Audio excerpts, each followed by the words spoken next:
नमस्कार मित्र हो. आज 12 जून 2025 आणि हा इथं हळदीचा प्लॉट आहे.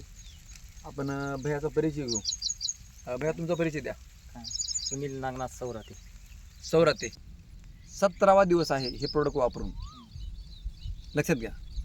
मग तुमचा मामा आता गेल्या वर्षी पण हळद होती, त्याच्या पलीकडे तुम्ही लहानपणापासून हळदी करता येते. हा एरिया पूर्ण हळदीचा बेल्ट आहे. तर काय वेगळं काय वाटतंय? वेगळं बरंच आहे. मुळीमध्ये फरक वाटतंय. हा.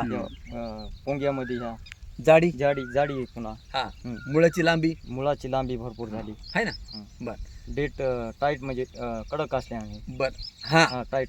काय म्हणजे जाडी चांगली आहे. हा जाडी चांगली. निबळटपणा नाही, हा म्हणजे असं लूजपणा नाही. लूजपणा नाही. हा आणि कलर कसा पांढरा मुळा, हा पांढऱ्या सोबत मुळे कुठला रोग नाही.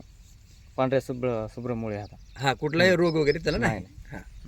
तर सर्व शेतकरी बांधवांना विनंती आहे, आपल्या ज्या जमिनी आहेत रासायनिक खताचा वापर जास्त करून जमिनीमध्ये बुरशीचं प्रमाण वाढलेलं आहे. तर त्या बुरशीचा नायनाट करण्यासाठी या एसटीचा वापर महत्त्वाचा आहे. याचं काम आहे उगवून सगळी करून देणे. इथं जे नाही लावलं त्याला बुरशी जी आली हा हा त्याच्यात 2 डॅमेज म्हणजे ते न निघणारे बरोबर आहे. 2 हे निघाले आपल्याला त्याच्यात 6 मध्ये. अच्छा.